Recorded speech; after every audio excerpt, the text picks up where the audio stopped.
就是老公就是没有用的。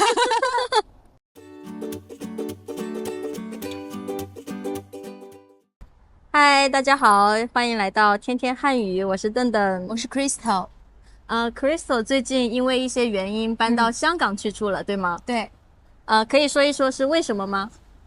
因为呢，我小孩在香港读书，所以呢，我现在会经常去香港一下。好，那Crystal 以前住在深圳，然后现在住在香港。香港和深圳它只有一条河的距离，对吧？对。这两个城市都是世界上的大都市。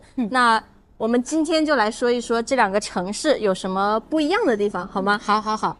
好，那今天这期视频呢，我们会尽量说慢一点，为了方便大家练习听力，好吗？好。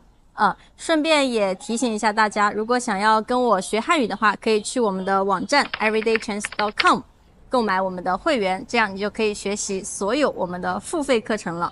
然后你也可以获得今天这期视频的 PDF。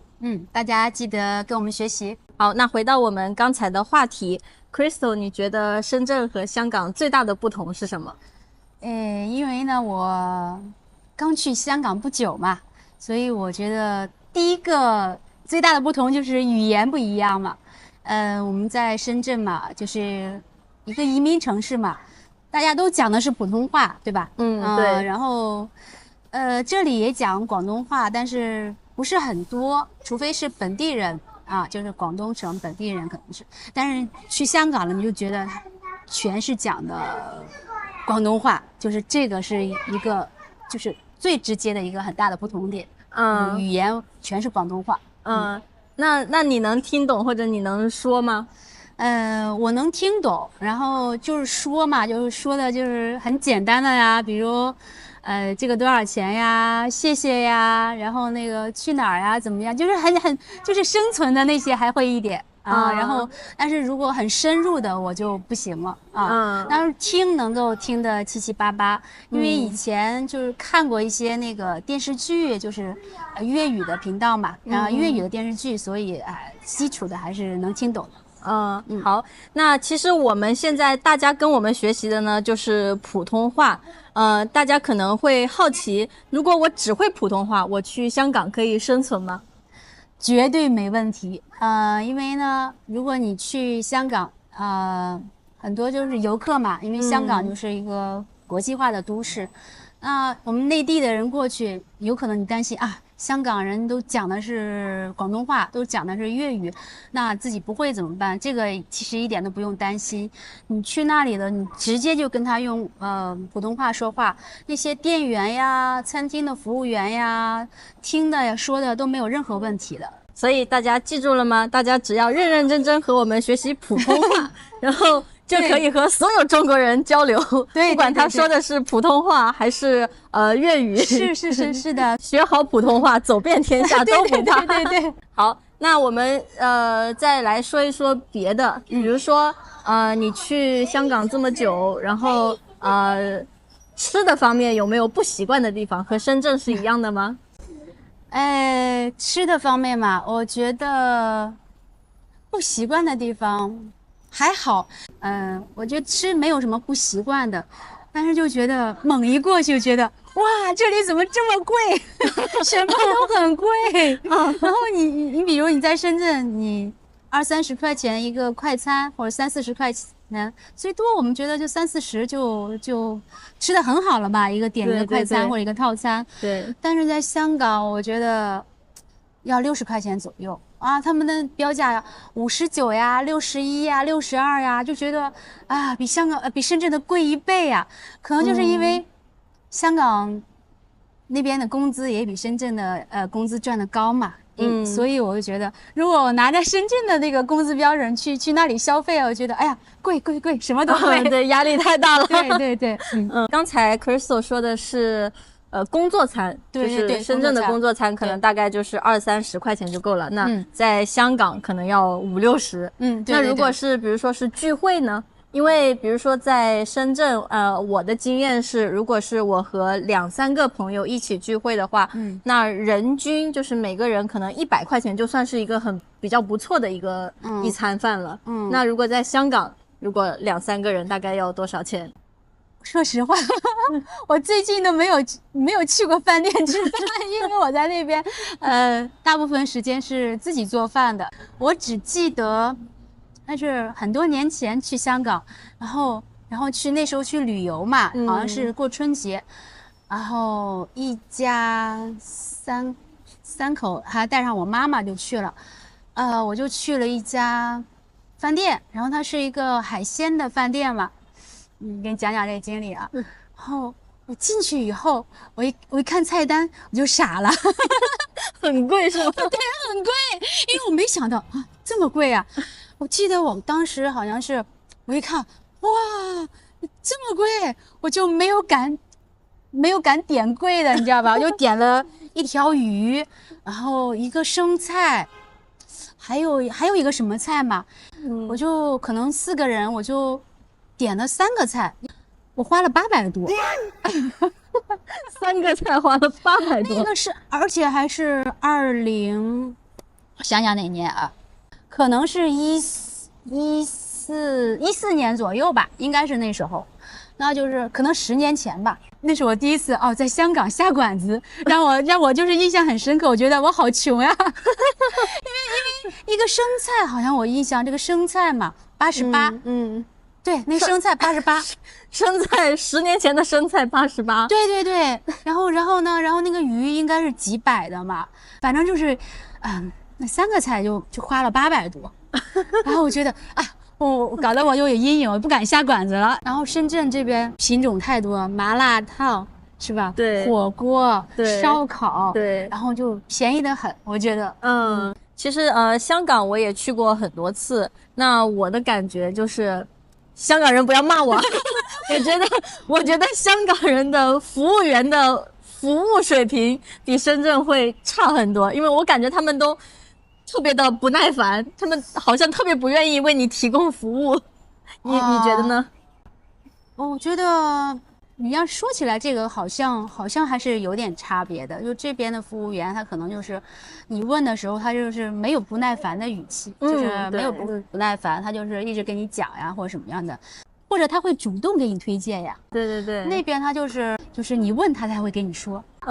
对，就举个很简单的例子，比如说在深圳，如果你去饭店吃饭的话，你的杯子里如果没有水了，服务员会马上过来给你倒水但是我在香港从来没有享受过这个待遇对，我们这边可能是服务真的很好，他就是在广东这边，就是他的服务意识啊，服务态度真的都是挺好的，所以在广东来广东旅游，跟我们住的这个地方，就是幸福感还挺高的。这个，对啊，欢迎大家来深圳旅游。我们说的是不是太快了？那我们慢一点。我觉得我们一聊天呢，就是我们正常的语速，可能会有点快。接下来我们就慢一点了。好，我们尽量慢一点。但是快一点的话，其实对于大家来说也是有好处的，可以帮助大家习惯真正的中国人的说话的速度。OK， 好，那我们慢一点。接下来下一个话题，我们慢一点。好。刚才我们说了吃，那我们接下来说一说住怎么样？住的呀，还是一个字，贵就是贵。对，租金呀，然后你买房呀，成本呀，都很贵的。反正我们中国人嘛，到哪里好像都喜欢买房呀，是吧？对，如果就是说能买的话，都是会买的，是吧？然后不行就是租嘛，还有就是攒够钱再买咯，是吧？对。但我觉得香港租房子真的很贵。然后就是我的一个感受，就是因为香港它那个人均的居住面积非常小嘛，对，人均居住面积非常小。我过去的时候就觉得，哎呀，好局促呀。然后就觉得一回到深圳，我觉得好开阔呀，就是这种感觉。但是它小嘛，然后它的就是你的物业呀，服务呀，都是挺好的。比如我住的那个小区，它带一个游泳池嘛，游泳池水很干净，而且游一次就20港币。我觉得这个20块钱还是挺能接受的嘛。你在深圳肯定是，也要几十块钱吧。我家旁边是有一个大学的一个游泳馆，然后他们也经常会举行一些比赛。那个地方对于校外的人来说，是55块钱一次。哦，那挺贵的。对，但是那个游泳馆就是它比较正规，就是像比赛用的。明白，有那个泳道是吧？对，比赛的可能是50米啊那样子的，可能是。对。然后我还觉得那个游泳池的水非常的干净，泳池的水很干净，就觉得你在那里游泳真的是挺放松、挺开心的，就觉得很放心。因为我在深圳，也去一个好一点点的泳池。那个如果你单独去一次收费的话，一次就要100块钱，但是那个就挺贵的那个地方的那个泳池也没有那个小区那个香港小区那个泳池的水干净。我觉得他们对这些管理啊，可能会严格一些。就是他们的可能这些物业方面的工作会做得更规范一些。对你说起来物业，我就想起了我不是要搬过去住了我就要装个灯嘛。然后我就问物业可不可以帮着装，物业是不管的，他们那边。比如你那个水龙头坏了或者怎么样的，帮你修个水管呀，帮你安个灯呀，然后我们这边的管理处是负责的那个。对，他们那边不负责这些的。对。那这些工作都由谁来做呢？我觉得可能都是自己去外边找吧。对。然后呢，我去安灯嘛，买灯的钱不记得，买灯的也很贵，一个可能400多。然后关键是人工很贵，他就说你安第一个灯好像是收你是400，就是他安灯的费用和这个灯本身的价钱是一样的，都差不多了。我觉得差不多了，因为我那个价格我也记得不是很清了，就觉得就是师傅给你的安装的成本非常高。对，然后我不是弄了个窗帘嘛，弄个窗帘要打几个孔嘛，窗帘是我在深圳做好的，然后拿到香港去的，因为香港如果你去选窗帘，然后那个可能样式也不是很多，也超级贵嘛，我就是量好尺寸，我在深圳做好了窗帘，我拿过去的，但你是安装要打孔的嘛，然后我就说这打孔怎么办呢？打孔我找谁去呀？当时就是有人给安那个床嘛，我就跟那个安床的师傅说，你帮我钻几个孔嘛，我钻了四个孔还是几个孔，就收了我400块钱。钻4个孔400块。对，然后我就是真的很吃惊，这个人工他就为你服务这些嘛，就是真的很贵。我心里想，是不是我应该去宜家买一个钻，我自己也钻嘛？对，自己钻可能就会很便宜嘛，可能是。我觉得这一点香港可能和西方会比较相近西方的人工也是会比较贵的，可能是。对，所以他们很多人都是车坏了可能都自己修，然后或者水管如果是简单的问题，水管坏了也是自己修。对，然后你看就像刷房，有些人也会自己做，是吧？对，刷墙。我觉得现在我们这些中国的男的好像很多都不做事了似的。我记得在我很小的时候，如果你家里的灯坏了或者什么，一般都是自己家长会修，或者找亲戚朋友会修的，会修一下，就是，没有物业这一说嘛。那你现在你就是家里灯坏了，你找老公，老公说找物业呀，是吧？就是老公就是没有用的。这也是为什么现在越来越多的中国女性不想结婚了。对呀，我就觉得反正是有什么坏了，现在真的是找物业吧，因为我不知道别人家的老公。然后我有一次问亲戚家的老公，他说也是这样呀，都是找物业修。我不知道是因为懒还是因为这个现在的服务提供太好了，所以都不想做这些事情。你换个水管然后换一个水龙头，对，不难呐、有什么难度呀？我想要不然我也学个手艺。对，就在香港，如果你会这些手艺的话，可能能给你自己家省不少钱。对对对，是这样子的。那住就是深圳的房子会更便宜，然后居住体验会更好一些。对，在深圳就觉得便宜，然后便宜只是相对于香港来说，但是如果去跟内地比还是贵嘛，对，是吧？但是如果说深圳又跟香港比的话，那肯定是租金至少便宜一半吧。而且这边的咱们这居住面积就是大嘛，香港就是很小很小。我觉得可能在深圳的人均居住面积可以达到30-40吧，差不多吧，可能差不多，但是我们也没有去统计这个数据。对，那在香港呢？因为香港有一个非常就其实很有名的，也非常不好的一个现象吧，然后叫汤房，对吧？汤房就是很小很小，10平方。10平方左右就是整个的家，可能是对，整个的家就是10平方，就10平方里面要放你的床，然后你的洗手间、你的厨房都在这个10平方里面。生活的空间就是那样子的。对。我记得听别人这样说，他说啊，如果在香港你住100平米的房子，那么就是千尺豪宅嘛。就是有钱人才能住得起。对啊。但是你呢？你回到深圳，比如你住在一个100平米的房子里头，就是很普通了嘛。但是地方不一样嘛，就是不同嘛。对。我记得有一个明星，香港的明星，好像叫那个蔡少芬。好像她住的房间，好像她有2个小孩吧，跟她老公一家4口，然后就住在一个80多平方嘛。在香港的房子。对，他住80多平方，那是一个很红的明星嘛，然后住在一个80多平米的房间，然后好像是来内地做节目，别人就是问他，就是说你住你这么好的条件，你住80多平米的房子，他说我这80多平米已经算很好了，好不好？80多平米在香港真的是算是很不错了，因为香港的房价也太高了，很多人就申请住公屋嘛，但是那种听说要轮候都要6-7年，那现在可能缩短了，也要5-6年。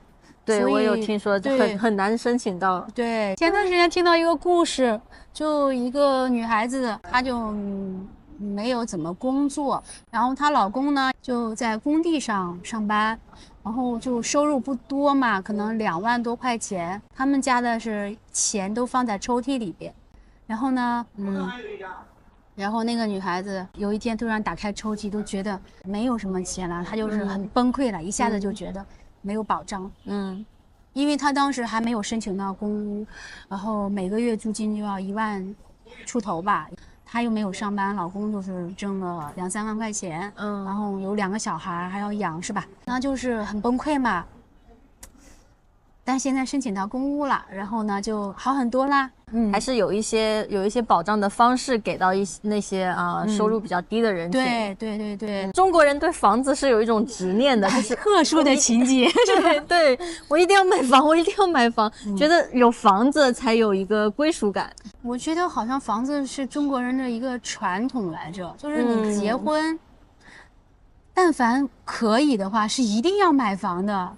双方父母都是有这种心愿的，这种是一种传统，对，可以说是一种文化吧，压力也很大，但是对，所以为什么现在年轻人不想买房，不想结婚？你结婚要买房，然后买不起，太贵了。如果我得不到父母的支持，你的首付款哪里来呢？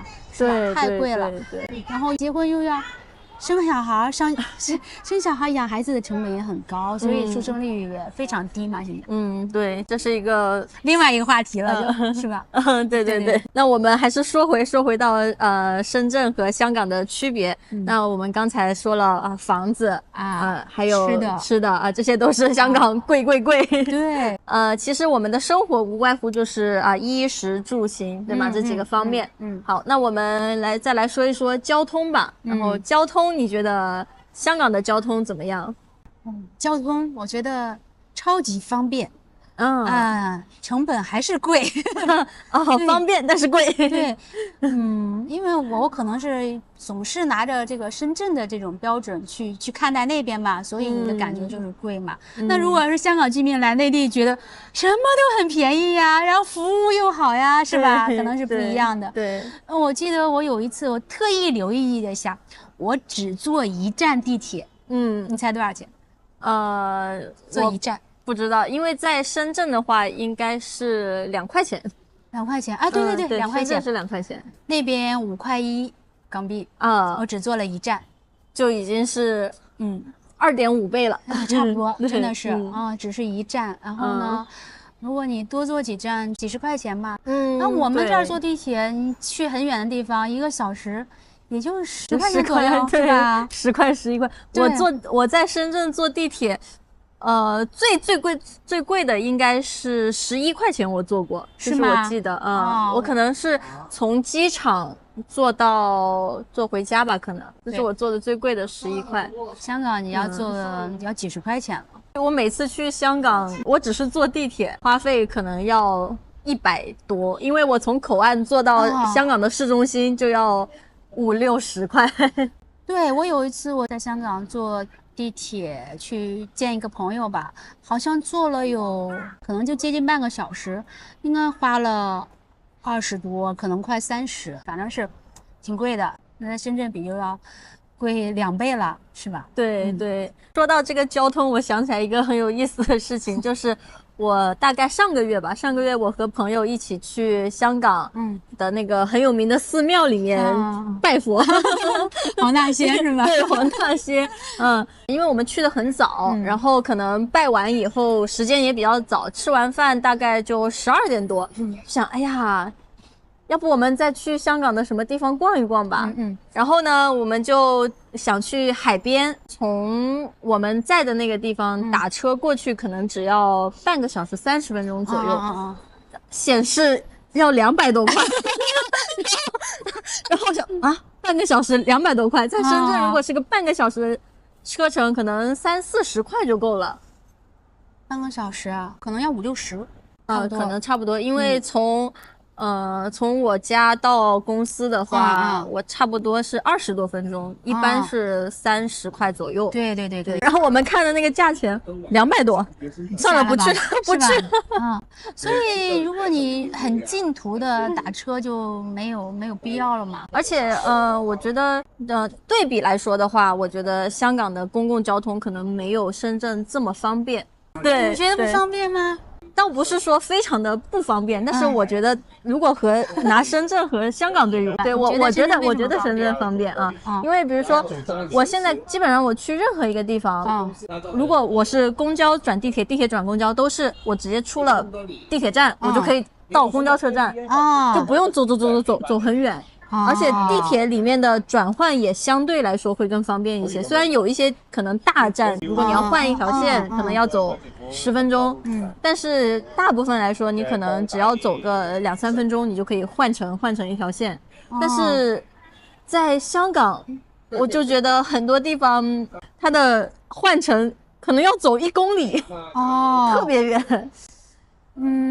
这个可能是要看线路的，可能是你这条线路可能有的要走远一些，但有的就很近啦，就是马上就换乘了。对，可能我经常去的那些地方可能是有远吧，对，就很远。然后，所以我每次去香港玩的时候，我的步行的步数都要上万步。对，我很少在香港坐公交车。对，我不太有坐公交车的经验，我只是说地铁来说的话，我更喜欢深圳的地铁。这样子是吧？对。但是你觉得我跟你的观点就不太一样，我就觉得香港的交通非常的方便，我是这样想的，因为你去哪里，公交车和地铁都是可以的，还有轻铁嘛。轻铁我还不知道轻铁是什么。地铁不是在地下走的吗？轻铁不是在地面上吗？但是在深圳这些都归类于地铁，对吗？我们这里都是地铁吧？我们这的5号线，它是不是有一段是不是在地面上跑的？对，他们那种是一直是在地面上跑的那种叫轻铁，然后在地下跑的那叫地铁吧？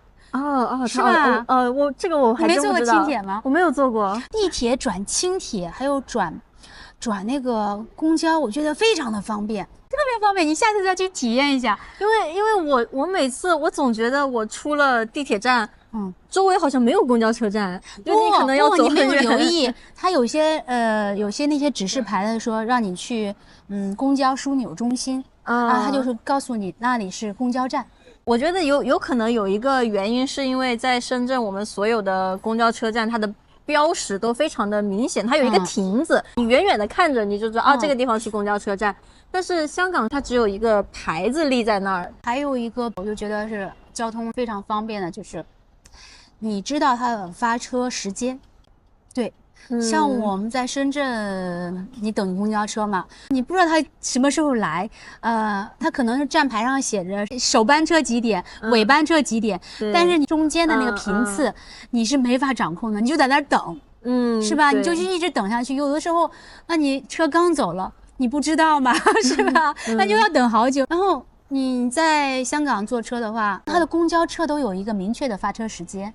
就是每一趟对，我20分钟一班，或者15分钟一班。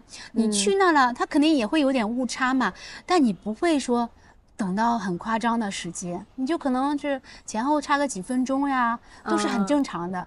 就是你觉得我要去哪了，我知道这个发车时间，那你肯定是在这个发车时间之前到，你一定能赶得上的。你去那里，你等几分钟，或者可能就到了，这样就会节约你自己的时间嘛。我觉得这一点是非常好。对，我不知道为什么我们内地这边就做不到这个，可能是我们这边地方太大了，还是太拥堵了。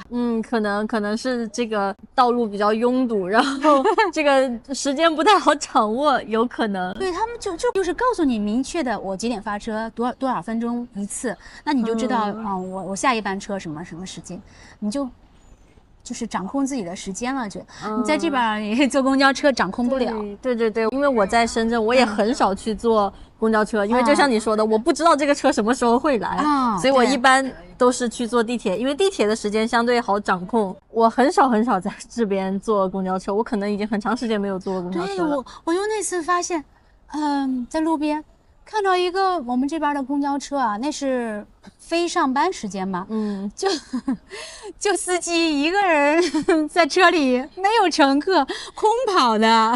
但是有一些地方还是可能是地铁到不了的地方，还是要坐公交车。对，那是早上那个上班高峰期，还是坐巴士的人挺多嘛。但是我看香港的这个乘坐率要比我们这边内地的要高。好像在香港，如果你买车养车是非常贵的一件事情，但是在深圳，很多人家其实都有车，是，对，可能更多人会习惯自己开车。在我们这里好像就是有一辆私家车，就是很司空见惯、很平常了嘛。对。但是在香港，我觉得养车成本应该挺高吧？他们香港叫泊车。泊车就是停车位嘛，你1小时你泊车要80呀，还是100呀？就是停车费呀，停车费就挺贵的嘛。对，所以我都感觉是不是你在那里能够有一个车，就是觉得是你赚的钱多呀，或者是收入高呀，才开车呀，但是我不太确定嘛，我不知道。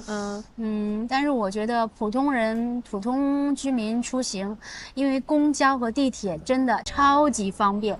因为香港也没有那么大嘛，我觉得反正我不会买车，因为太贵了，我觉得没有必要。但是你在深圳是开车的，对吗？对，在深圳开车，有时候出去就方便一些嘛。那在香港，我就觉得你直接就去轻铁站啦、地铁站也是超级方便的。反正我是不会买车的，太贵了。对，太贵。然后我觉得环保嘛，是吧？也挺好的。为地球做点事。那我们刚才说了，吃的，住的，还有出行，对，衣食住行，对，衣食住行。那最后一个衣服没说吗？衣服可能不仅仅是衣服吧，衣服可能代表的就是你的一般的生活成本的用品。对，我觉得那种用品倒不是太贵。用品倒不会。那价钱和深圳是差不多的吗？我觉得差不多。你就像我们这些普通的衣服，就是那种休闲服装呀，就不贵的。我觉得我每次都会想去买的话，顺便就在香港买几件衣服了。不贵不贵，衣服我觉得都衣服差别不大，差别不大。对，然后就是刚才我们说的最早说的吃的就是餐厅那个，餐厅说的贵嘛，就是因为我也去过菜市场，再补充一下啊，菜市场，哇，我有一次去菜市场，买一根胡萝卜，然后他说7块钱，然后我一愣嘛，一根胡萝卜7块钱。后来我就在深圳比较一下，一根胡萝卜也就1-2块钱。对对对对，非常的贵，我觉得。对，那个你去菜市场，哇，那个菜哦，真的好贵好贵，所以它的菜贵，你必然餐厅里的就贵了嘛，是吧？所以我其实有看一些新闻，说是香港的大爷大妈经常一大早就坐一个车，然后来到深圳买菜，他们可能就是来深圳买1周需要的菜，然后回去。不过我觉得这个可能就是离口岸近的嘛，他们才会这样做。好，那我们最后再来说一说教育这一块，应该是你比较熟悉，因为你就是因为孩子在香港上学，所以搬去了香港。对，因为小孩在那里读书。教育我觉得最大的一个不同点可能是那边的小孩子的学业压力，要比这边要小一点。但是我觉得，香港和内地都很盛行补习嘛，对吧？就补习内卷，对，就是内卷。我们这边是政府出台措施，严禁补习了，是吧？然后我看到香港也是非常的盛行补习社，然后呢，我就很好奇，我说这个补习它是额外的，是多学呀，还是怎么样的？我还特地问了别的小孩妈妈，我说这个是学的什么呀？其实是等于是提前学一点，你在学校的时候你等于学第2遍了嘛，所以本质上还是一种内卷。对呀，反正我觉得在香港呢，我没有什么大数据嘛，我只是跟一些小孩妈妈聊一聊呀，或者怎么样的，就觉得，学习好的、学习差的都在补习，真的都在补习。那你家孩子补习吗？我没有让他补习，因为他学习还可以吧，但是我不是说他学的就是前几名呀或什么，他没有那么努力，然后呢，他就是稍微有点佛系吧，我就对他要求不是很高。觉得我不想给他那么大压力嘛。如果他真的自己喜欢学习、热爱学习的话，那么就是这个提前学，他可以自己做的，对吧？如果你有这个学习能力的话，他从小到大一路走来没有上过补习班，怎么说呢？有些人觉得可能是补习锦上添花嘛，但是我觉得这个学习这个东西就是还是看小孩自己。对，那他们的就是学习内容上面有没有什么差异？我觉得没有嘛，本质上都是那些，虽然各个学校用的教材不一样，我们这里你看，就是我们全市的教材都是一样的嘛，对。然后香港呢是每个学校都不一样，每个学校都不一样。你是不是为了让孩子就是有一个快乐的童年，轻松一些，才让他去香港学习？为什么一直坚持在香港读书呢？就是觉得可能，压力比这边要小一点。觉得那边的压力整体来说还比这边小一点。那边呢，你看我小孩现在是初中嘛，他3点50就放学。你这边的小孩初中生都6点多放学呀，然后这边小孩都要学习到11、12点。对，对吧？很正常吧？你10点做完作业都算优秀的小孩了，是吧？乖的孩子呀。我觉得像我家小孩的作业量，他一会儿就做完了。我觉得他玩手机比写作业的时间都多呀。我就觉得，我心想，如果他要玩手机那个时间，用来再多学一点的话，他肯定是就是成绩会更好一些。但是他是普遍的同学都在那里玩，然后你看这边小孩，我们这边。在深圳，基本上你去学校是不允许带手机的嘛，对吧？然后香港的孩子就是中学生，他就是把手机带到学校，他学校的要求是你手机带到学校来就要开始关机，你关机放到储物柜里边，然后你中午吃饭嘛，你要出去吃饭，你可以带手机出去，然后你出了校园才可以用手机，然后你吃完午饭回来，你要进校园的话。那你肯定还是要关机的。然后我猜很多小孩就是中午吃饭在外边玩手机嘛，可能是快到时间才进校门吧，我猜肯定是这样的。但是进校门就必须要关机。对对对，是这样子的。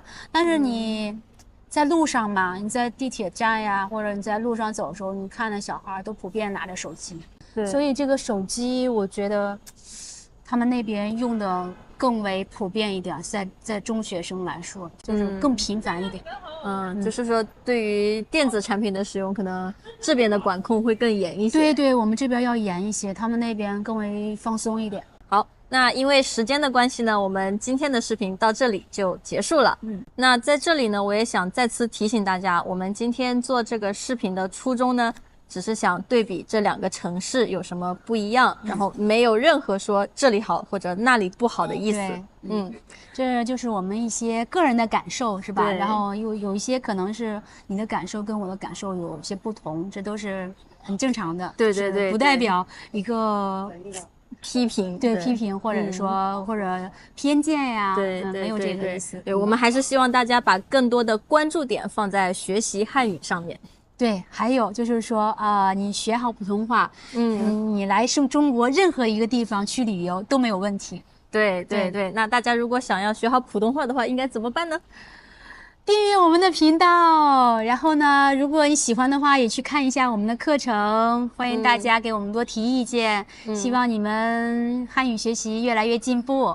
对，好，那大家如果喜欢我们的视频，不要忘了点赞订阅哦。好的，好，我们下次再见，拜拜拜。